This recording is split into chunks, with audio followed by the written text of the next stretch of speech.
Do you think it's practical to borrow money to have your ideal wedding? They tend to compare. If for example, ay bakit sila lang na Yes, family or na yeah. tito and tita yung in-invite mo tapos kami hindi. Yeah, a day after ng wedding na himatay siya Oh, because of the stress and pressure. ay grabe. A grand wedding does not guarantee a grand marriage.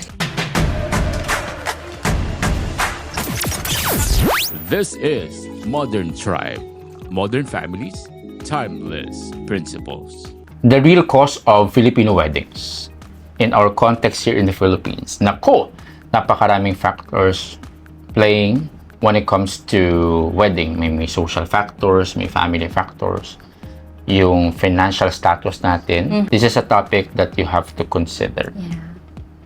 Isa din to sa mga crucial sa decision making ng mga gustong magpakasal or sa mga nasa season ng life nila na gusto nilang mag-decide if am I going to settle down with someone or not because ang mahal ikasal ngayon. Yeah. Ikaw as a bride, ano yung ideal for you when it comes to wedding? Dapat ba garden? Dapat church? Dapat marami? Ano yung ideal setup for you? I speak for, I'm pretty sure, not the majority of the women kasi I didn't have a dream wedding. Siguro because of my experiences din in the past. Yun, parang hindi ko lang na-picture how I wanted it to be. Ganun. So, good for you. Kasi, but I'm sure maraming women na they have dream weddings. Bata pa lang sila. Alam na nila kung anong kasal ang gusto nila because also of what they have been exposed to.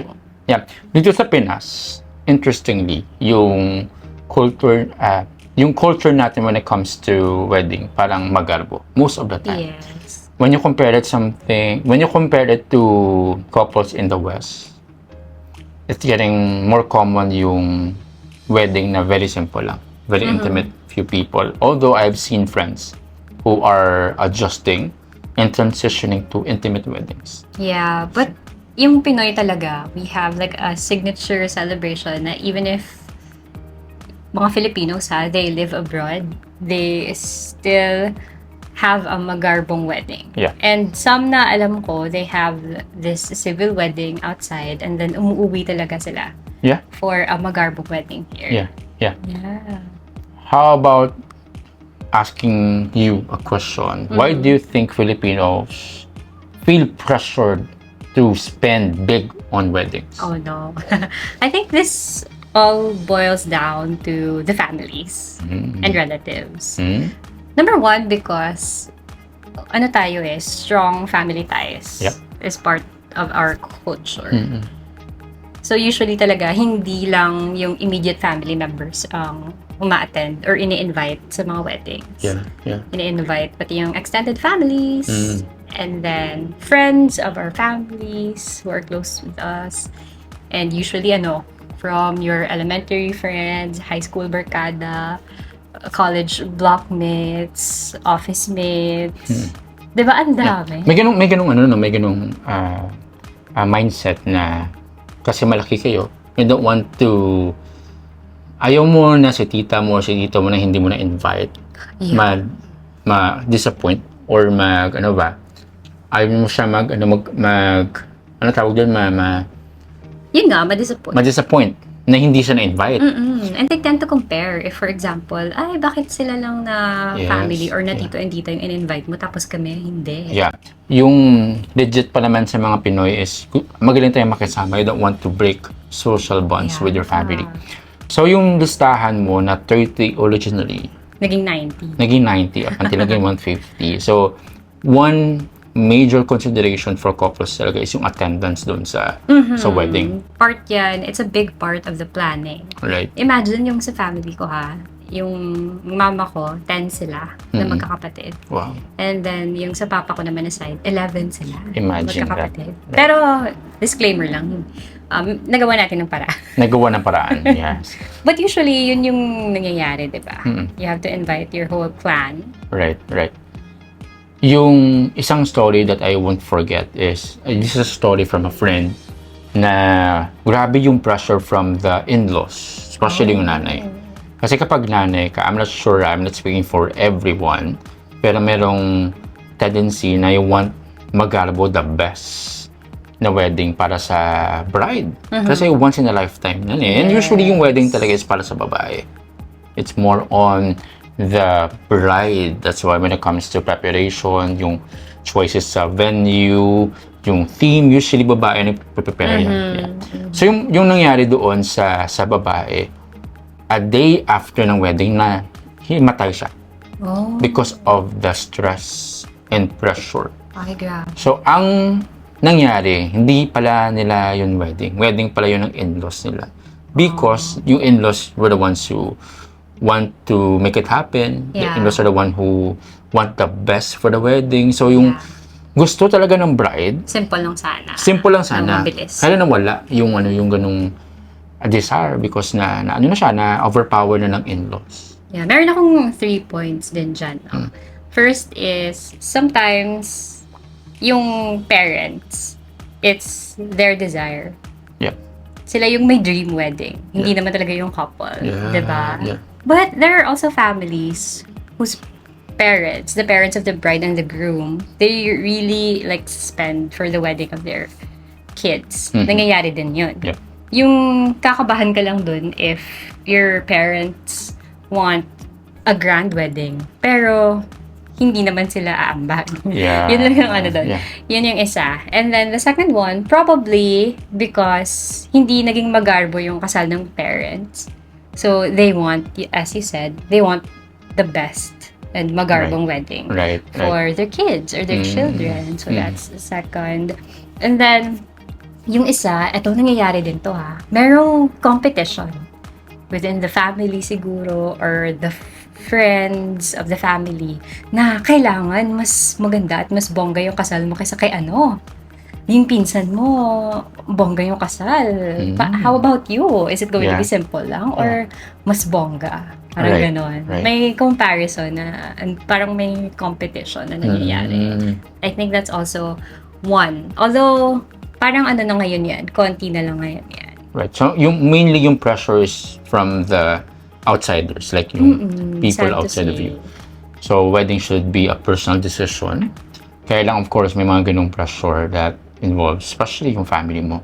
And that's why, pressure siguro yung couple to borrow money. No? Yeah. Just to... Because of their relationship. Correct, with their loved ones. So, do you agree with that? Do you think it's practical to borrow money to have your ideal wedding? Again yung justification kasi dito is once in a lifetime lang yung wedding. When you grow old, when you watch the pictures with your apo, you won't regret na once in a lifetime nag-invest talaga kayo. So yung justification na yun led for some couples to borrow money para merong ganung magarbong kasal. Do you agree with that? But I agree na ang wedding ay isang araw lang. Yeah. Pero yung utang kasi, pwedeng tumagal yun ng ilang taon. Diba?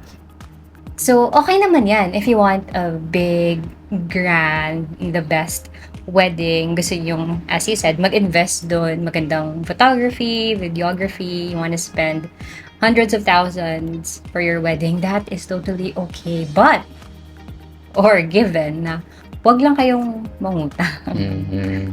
That's a different thing. If you have the means, if people are there to support you financially, diba? Or you have connections, libre from the suppliers, then by all means, go ahead. If you have stable jobs, may nag-ipunan, meron akong kilalang ganyan may nag-ipunan.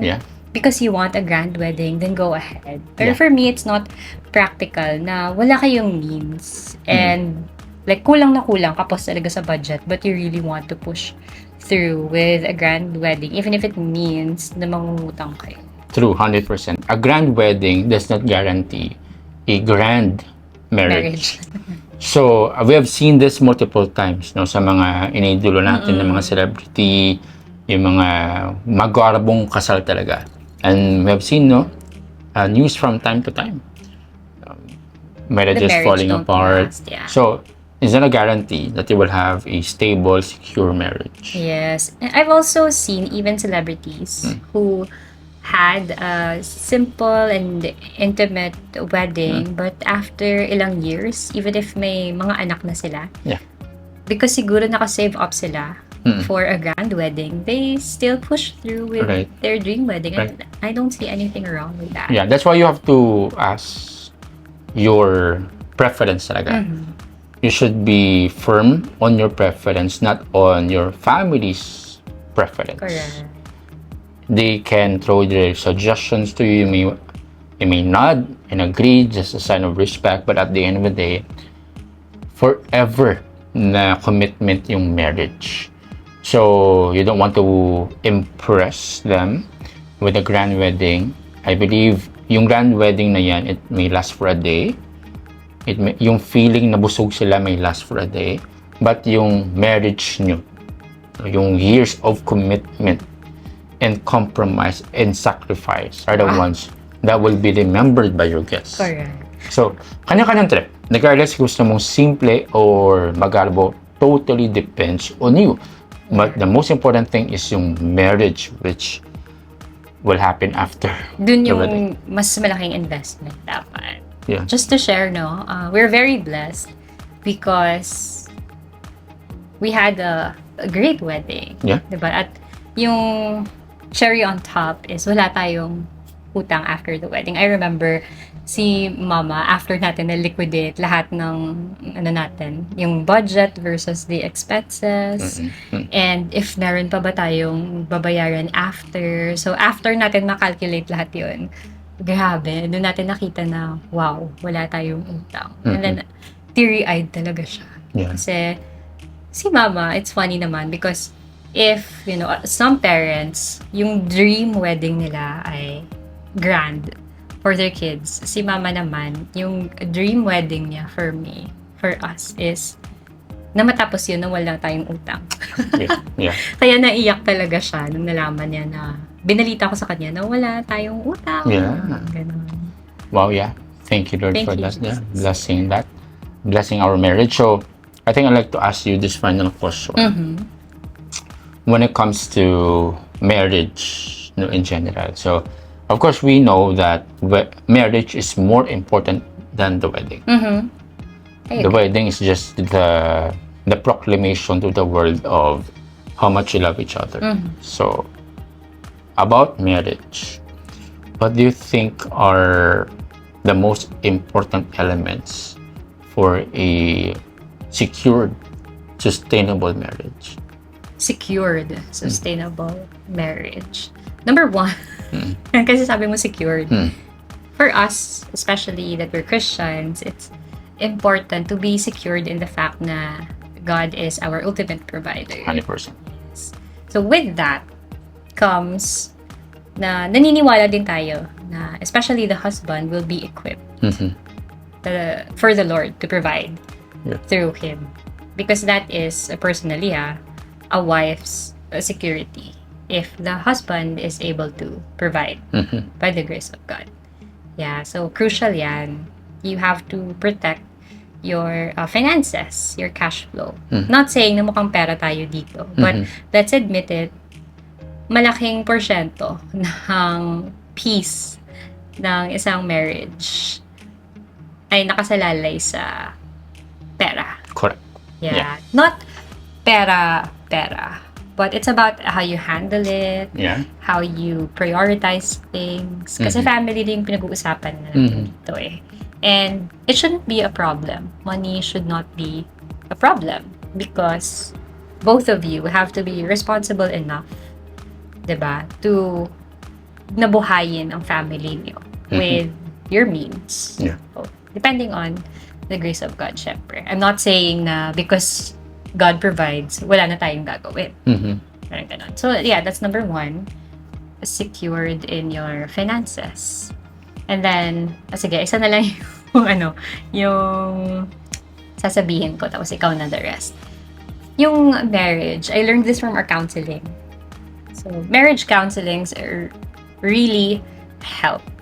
Especially if yung nagme-mentor sa couple are a Christian Mm.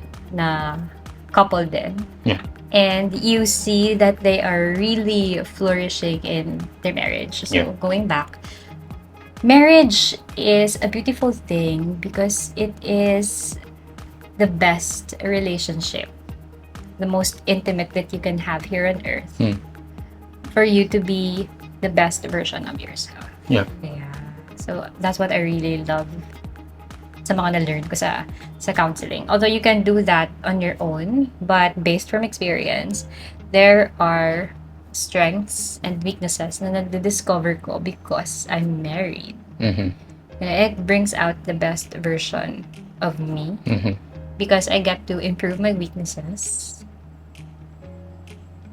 I get to be transparent and vulnerable with somebody who is my spouse, with the confidence na hindi niya ako iiwan because he committed to be with me in this lifelong journey. So parang ganun. And with my strengths, usually I get to compliment my spouse to bring out the best in him. So crucial that you choose to love one another and work on your indifferences. So both of you will be the best versions of yourself. Yeah. Yeah. Wonderful. How about Wow, it's yeah. time for you to add? There's so many things I like to share about marriage. But I like to mention, kasi you mentioned yung Christianity is the defining factor when it comes to making our marriage secure. And that's true because marriage is God's idea. It's not the government's idea. It's God who officiated the first wedding between Adam and Eve. So it's God's idea. He's the one who will sustain it and complete it.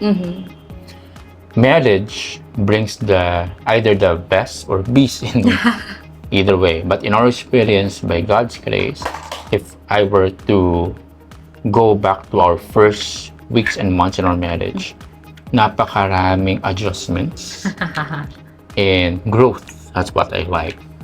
In marriage kasi, you have a safety net. You can be who you are, and then your wife sees it. Yeah. Your wife may complain about it, but at least you deal with it. The best thing about marriage is you grow together. You came as couples, not as perfect individuals. But since nakakommit ka na dyan sa marriage, wala na talagang hindi anto. Wala nang ayawan. Wala nang ayawan. Yung tension and the pretension to be someone else fades away. Yeah. You can show who you really are, and you can only deal with the loopholes, yung mga blind spots mo, if you're relaxed. If you know somebody loves you from head to toe. Yeah. So in our marriage, you have blind spots. There are many areas in your life that needs, in a way, truth. Somebody has to tell you that is not correct, and you have to grow in this area. Same thing with me. There are many things sa buhay ko na I'm glad that you came because you rebuked me in truth and in love. I wouldn't able to change this blind spots, yung mga spots na kailangan talaga i-polish if wala yung partner ko. So I thank you for that. So praise be to God because He has given us the idea na He wants us to grow together and to help each one to be like Christ. Yeah, and that's our last tip probably. Marriage isn't supposed to be just the two of you. It has to have a third party. Yeah. Which Wow. is, or who is, syempre Christ. Yung verse nga natin when we got married Right. was Christ is before all things, and in Right. Him all things hold together. Yeah. So He is the glue to your marriage. Right. We need a glue in our marriage because there are a lot of differences between us, between men and women. We have the tendency to be selfish. So I remember this last story that I will tell you. I had this little argument with a friend. Sabi niya, marriage daw is quite of a hassle. Maraming dapat i-adjust. Dapat you have to, consider the other person, maraming adjustments. And then I told in response no na yeah, marriage is supposed to be that way. Kasi growth is messy. If you want to deal with those spots no na kasi we're not perfect. So yung partner mo is able to see that every day. So but yeah, it's not easy, but yung reward is of course you grow as a person. I'm so happy that we talk about this topic about marriage and wedding, because this is very important for all of us, especially procreation is one of the things that matter for couples. I hope we have driven the point that the wedding, more than the wedding, your marriage is what truly matters. 100%.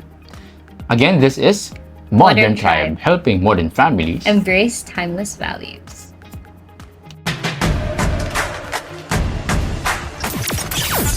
This is Modern Tribe, modern families, timeless principles.